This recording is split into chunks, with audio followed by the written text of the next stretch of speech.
Hello and Assalamualaikum and hi everyone. We are from Ergo Excel group and this is our group members. There are 7 of us. Next. So for this video, we will explain about the related section in Workplace Safety and Health Act 2006 from Singapore with Ergonomics. And for the last part, we will compare this act with FMA, which is Factory and Machinery Act Malaysia. So for part 1 until part 3 in the Singapore Act, there's only general introduction about the Act. And start in part 4, which the general duties of persons at workplace. For the first one is duties of employer from section 12(3)(a), which providing and maintaining for those persons a work environment which is safe without risk to health and adequate as regards facilities and arrangement for their welfare at work. From this section, we can say that the safe workplace can help worker to work safely and there's no risk about any related disease or any related injury with ergonomic. And for the next is duties of person at work.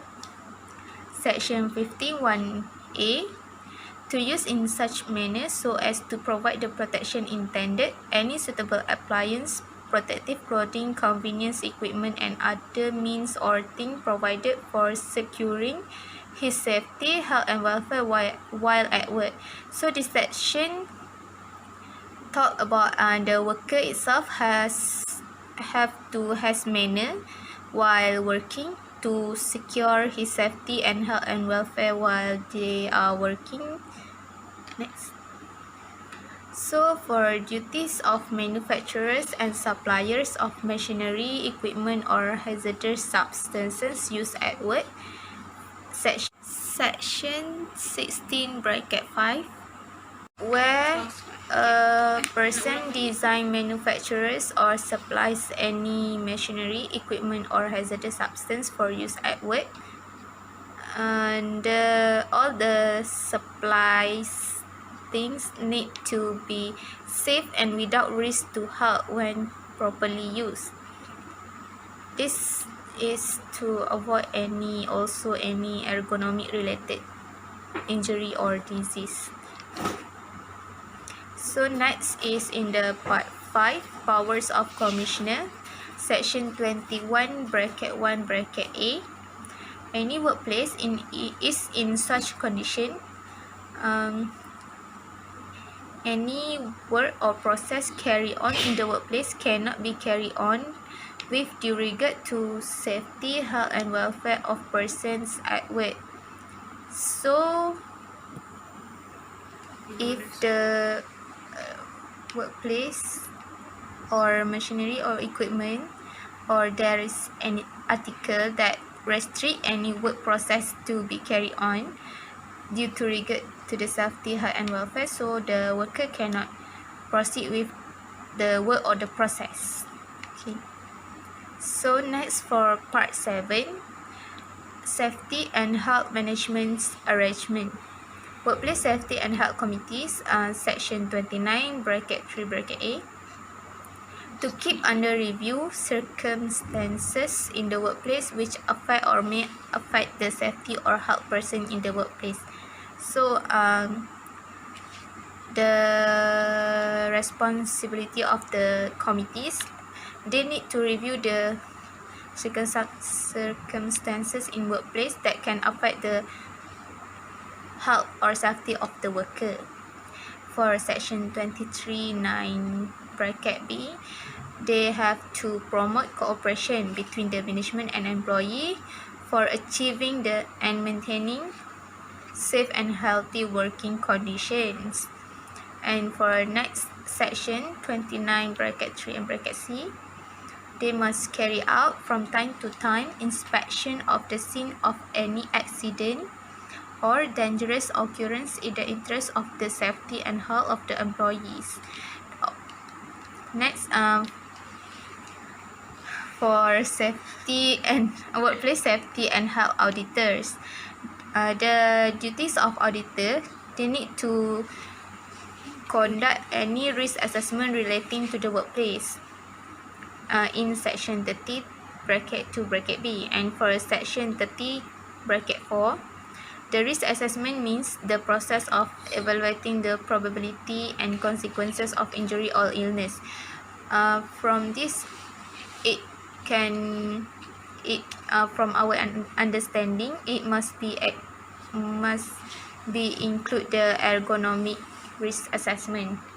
So next, safety and health training courses, section 31 bracket 2. The employer must ensure that a person completes or has completed safety and health training course before they can perform any work for which the training is required. So next, the requirement for approval of commissioner to act, section 32.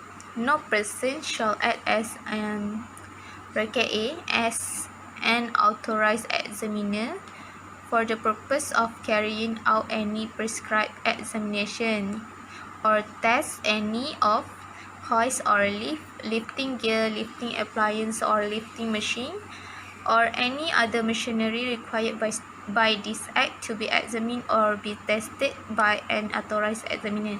So for this,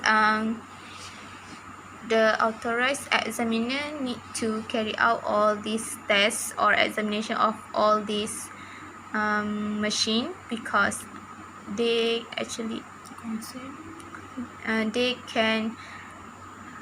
have risk to ergonomic injury or ergonomic disease, such as repetitive movement or while lifting something, they don't use the correct posture. So next, also, they must have accredited training provider, and all the worker that don't have training cannot act as an authorized person. Okay.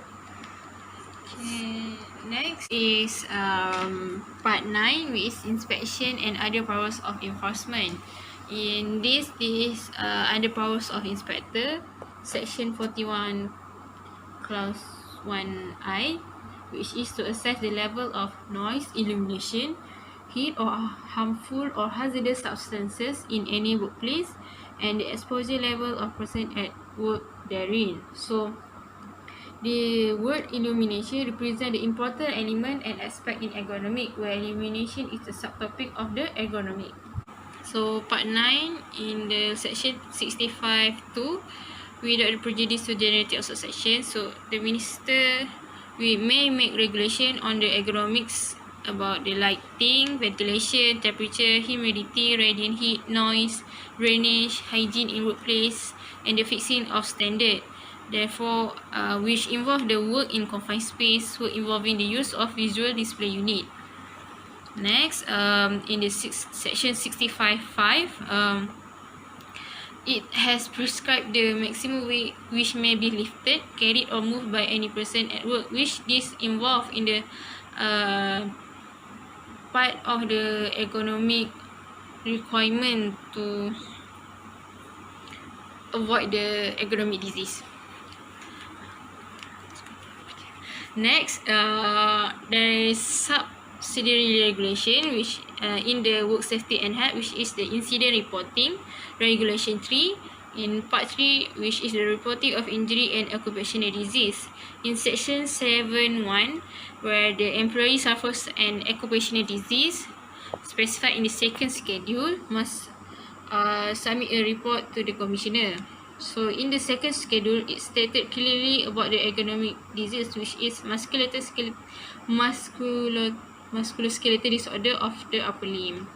Okay, next, in the regulation 8, which about risk management, section 3(1), in every workplace, the employer, self-employed person, and the principal shall conduct a risk assessment in relation to safety, health risk posed to any person who may be affected by his undertaking in the workplace. So in the section 2, which is the meaning, it say the hazard contain about physical, chemical, biological, chemical, electrical, or ergonomic hazard. Okay, next we will talk about the differences between FMA and the Workplace Safety and Health Act about the ergonomics. So the first one is about FMA have 17 regulation that contain section that related to ergonomic, while in WHA have 2 regulation that related to ergonomic. And then FMA say that they do not mention about duties of employers and manufacturer because it was stated in the OSHA 1994, while WHA do not mention about duties of employers and manufacturers in part 4 of the Act. So lastly, about the powers of inspector, it's mentioned generally in section 7 of the Act, and other regulation explain the detail, while in the WHA, the powers of inspector mentioned specifically in the part 9 of the Act. Next,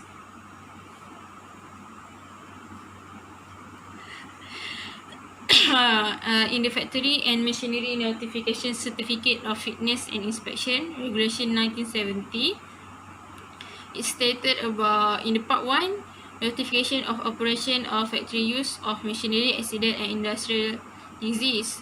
In the part of notification of industrial disease, it state about the notice to be submitted pursuant to the subsection 2 of section 32, notification of occupational disease in respect of any person suffering from any of the disease named in the third schedule to the Act and contracted in a factory should be in the form specific in Form B of the 5th schedule to this regulation, while in WHA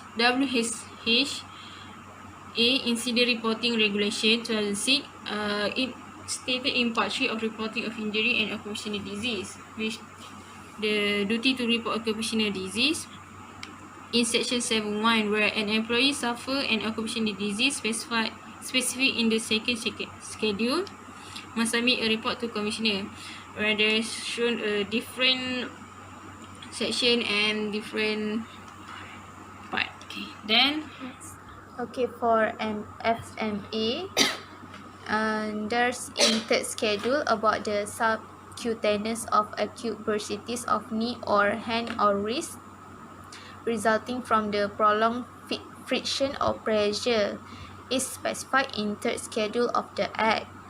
Condition resulting from severe heat exposure such as heat cramps or heat stroke is specified in the third schedule of the Act. And for the WSHA 2006, in the second schedule only stated about the musculoskeletal disorders of the upper limb is specified in the second schedule of the Act. So that's all